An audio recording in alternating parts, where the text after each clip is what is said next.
दिली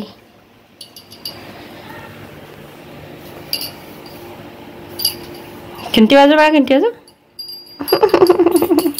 आली वा आली वा वा वा वा लागला तोंडाला बा डॉक्टरला लागेल ताप आला ना तुझ्याकडे बघते अगस्त्य ताप येईल बाळा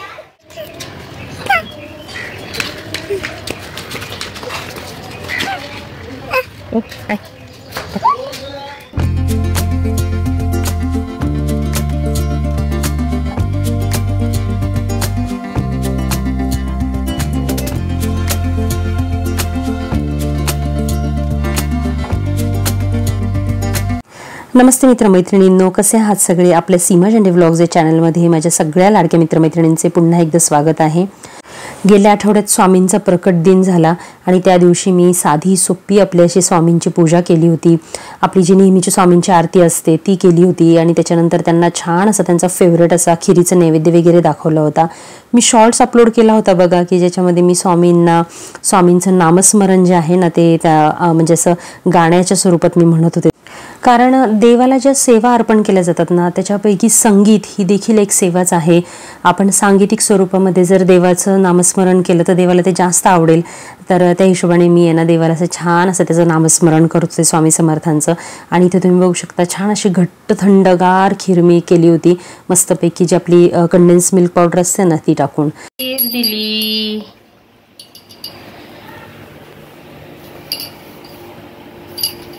घंटी वाजव बा घंटी वाजव आली वा आली वा वा वा वा लागला तोंडाला बा डॉक्टरला लागेल.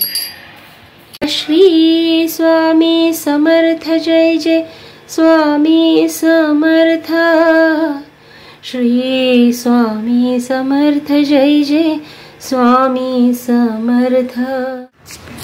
हाय मित्रमैत्रिणींनो, कसे आहात सगळे. आम्ही चाललोय आज फिरायला मॉलला. सानवीची आज इच्छा आहे की मॉलला जायचं फिरायला, आहे ना सानवी. हां तर चला आता मॉलला जाऊयात. मुलांना सुट्टी असले ना की कुठं ना कुठं तरी जायला ते हे करतात. लिपस्टिककडं कसं बघतोय बघा सानवी, लिपस्टिककडं बघ ना कसं बघतोय अगस्त्य. हाय कर हाय कर हाय हाय हाय हाय हाय. सानवीची अजून आहे ना 2-3 दिवस शाळा बाकी आहे आणि त्याच्यानंतर तिला सुट्ट्याच लागणार आहेत. आणि आता तिला ना सुट्ट्या लागल्या तर जमा आहे.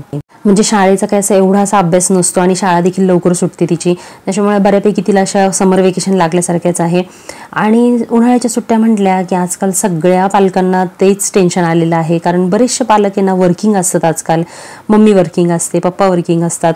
मग आपल्या मुलांचं काय करायचं. कारण आता आपली म्हणजे न्यूक्लिअर फॅमिली झालेली आहे. पहिले जॉईंट फॅमिली असायचे, त्याच्यामध्ये मावशी, आत्या, काका आणि आपण आजीच्या घरी जायचो राहायला आणि आपल्या दंगामस्ती वगैरे चालू असायचं. सगळी आपली जी भावंडं आहेत ती गोळा व्हायची आजीच्या घरी आणि आपण मस्तपैकी असं खेळायचो.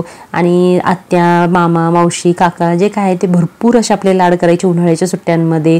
दिवसभर दुपार असू नाही तर काही असू दे मस्तपैकी आपण शेजारी जा, इकडं जा, तिकडं जा, मस्त हुंडारत असायचो. आणि आपल्या आजी आजोबा मस्त आपल्या अशा घरातली जे ज्येष्ठ मंडळी आहेत ते छान असे आपल्याला निरखून बघत बसायची. पण आता गेले ते दिवस असं झालेलं आहे. आणि आता पालकांना म्हणजे 2 महिन्याच्या मुलांच्या सुट्ट्या म्हणजे एक डोकेदुखी म्हणतात ना त्या टाईपमध्ये झालेलं आहे. कारण कामाला जायचं, काम करायचं ऑफिसचं का मुलांकडे बघायचं. आणि ह्या 2 महिन्यांमध्ये तर खूपच म्हणजे दिवसभर काय करणार मुलं हा मोठा प्रश्न असतो. त्याच्यामुळे मग पालक काय त्यांना परत एकदा म्हणजे बिझी ठेवण्याचा प्रयत्न करतात. कुठे समर कॅम्पला टाक, कुठे कुठल्या क्लासला टाक, अशा प्रकारे पुन्हा एकदा त्यांना त्यांचं रुटीन बिझी ठेवण्याचा प्रयत्न करतात, जेणेकरून मुलं पण बिझी राहतील आणि आपलं काम देखील चालू राहील. आणि इतर वेळेला कसं असतं ना, म्हणजे मुलं सकाळी सकाळी शाळेत निघून जातात आणि दुपारनंतर उशिरा घरी येतात, म्हणजे 3-4 वाजेपर्यंत. त्याच्यामुळे निम्मा वेळ तर मुलांचा शाळेमध्ये जातो. त्याच्यामुळे पालकांना काही एवढं त्यांचं टेन्शन नसतं. त्या दरम्यान मुलं पालक जे आहेत ते आपापली ऑफिसची कामं करू शकतात, घरातली कामं करू शकतात. अशा प्रकारे पालक त्यांचा टाईम ॲडजस्ट करू शकतात.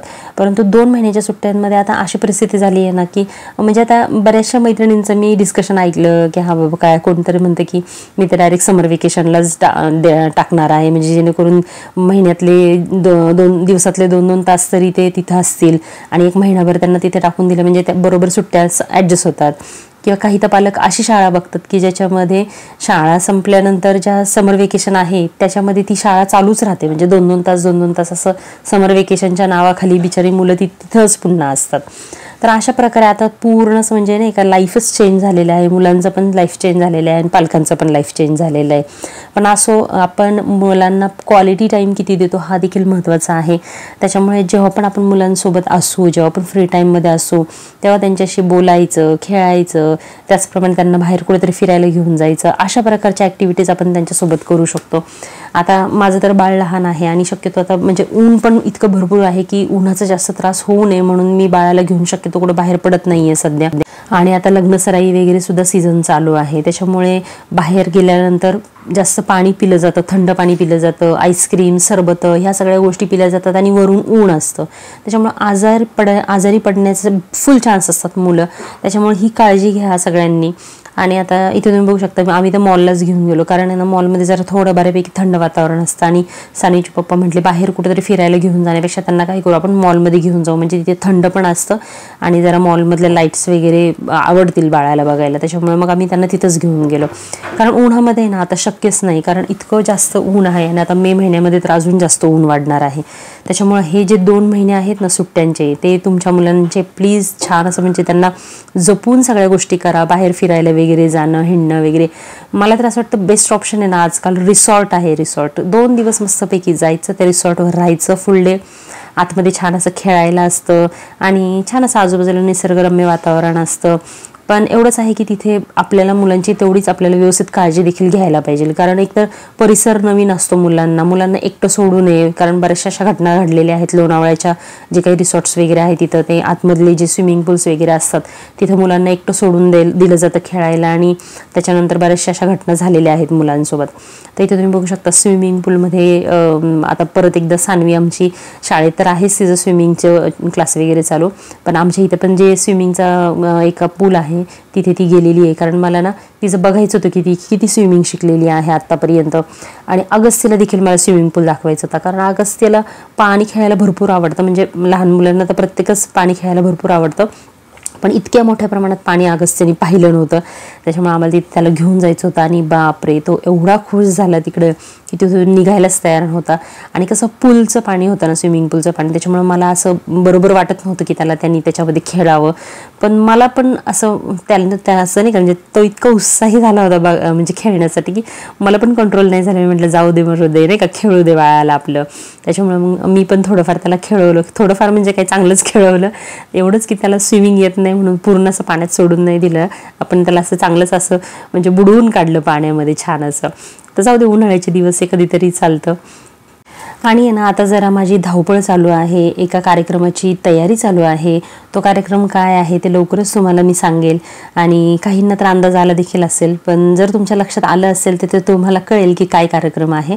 पण जर नसेल लक्षात आलं तर वेट करा, मी नक्की तुम्हाला सांगेल की काय कार्यक्रम आहे. आणि आपल्याला छान असं मस्त असे आनंदाचा काहीतरी कार्यक्रम आहे तो, त्याची तयारी मी सुरुवात केलेली आहे ऑलरेडी आणि ती काय काय तयारी केलेली आहे ना मी वेळोवेळी तुमच्याशी नक्की शेअर करेल.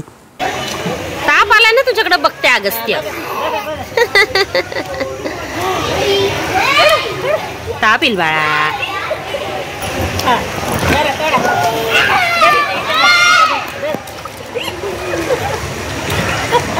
तोंडात जाते छिची पाणी.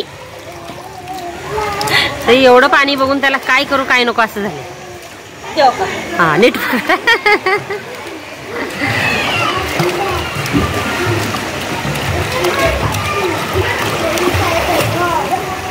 तर इथून पाण्यामध्ये खेळून आल्यानंतर स्वच्छ अशी आंघोळ घातली बाळाला आणि आम्ही अशी काळजी घेतली होती की त्यांनी हे पाण्याचे हात वगैरे काही तोंडात घालू नये आणि पूर्ण काळजी घेऊनच मगच त्याला आम्ही असं पाण्यामध्ये थोडंफार त्याला खेळवलं तिथे.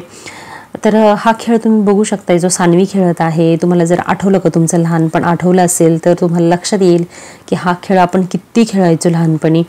म्हणजे असे कुठलेही टायर आपण गोळा करायचो आणि आपली रेसिंग लागायची, 2-3 मुलं शेजारी आपल्या खेळायची आणि कोणाचा टायर जोरात पळतोय, सगळ्यांचे टायर एकदम मिक्स अडखळायचे एकमेकांमध्ये आणि मिक्स होऊन जायचे आणि खूप मजा आपण करायचो त्यावेळेला. तर हेच जरा हा खेळ मी सानवीला शिकवला. एक टायर मला भेटला आयता, तर त्याच्यामुळे मग मी तिला म्हटलं की चल सानवी, मी तुला आता नवीन एक गेम शिकवते.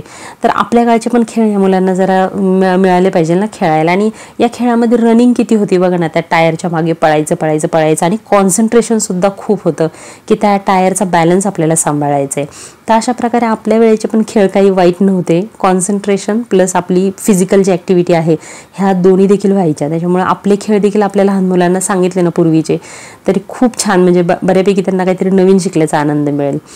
तर असो, चला आता नवीन काही ना काहीतरी आयटम आधनंमधनं मी करत असते. मेनू ते तुमच्याशी मी एवढं शेअर नाही करत, कारण ना रेसिपी शूट करायला कसं असतं ना, बाळ झोपलेलं असतं किंवा बाळ थोडंसं खेळत असतं, तोपर्यंत मला पटपट रेसिपी बनवायला लागतात आणि नाश्ता बनवायला लागतो. मग तेवढ्या ह्याच्यामध्ये मला शूटिंग वगैरे करायला तेवढा वेळ मला मिळत नाही. त्याच्यामुळे माझं हे शूटिंगचं मिस झालं. पण उडीद वड्याची रेसिपी मी ऑलरेडी आपल्या चॅनलवर ना बऱ्याच वेळेला शेअर केलेली आहे. आता हे जे वडे बघताय ना तुम्ही, हे मी फक्त उडीद डाळ नाही आहे, त्याच्यामध्ये मूग डाळ देखील आहे. कारण नुसतं उडीद डाळीने काय होतं ना, नंतर पोटामध्ये ना असं कुटकुट करतं, म्हणजे गॅसेस पकडतात आणि पोट दुखतं, म्हणजे दुखतंच हमखास. त्याच्यामुळे मी इथं काय केलेलं आहे, हे वडे करत असताना ना अर्धी मूग डाळ घेतलेली आहे आणि अर्धी उडीद डाळ घेतलेली आहे. रात्रभर पाण्यात भिजत घातलेली आहे आणि सकाळी वाटलेली आहे. आणि आपला जो केक आपण जी क्रीम बीट करतो ना, तो बीटर असतो ना केक क्रीमचा, त्या बीटरनी छान असं फिरवून घेतलेलं आहे. आणि जेव्हा पीठ हलकं होतं ना, त्यानंतर ह्याचे वडे केलेले आहेत तयार. तर चला, आजचा हा छोटासा व्लॉग तुम्हाला सगळ्यांना कसा वाटला मला नक्की कमेंट करून कळवा. आणि आपल्या चॅनलला जर तुम्ही नवीन असाल ना, तर प्लीज सबस्क्राईब करा. आणि हो, आज आहे आंबेडकर जयंती. सगळ्यांना आंबेडकर जयंतीच्या खूप साऱ्या शुभेच्छा. चला तर मग भेटूयात अशाच एका नवीन व्हिडिओमध्ये. तोपर्यंत मी सीमा तुमची रजा घेते. Bye bye.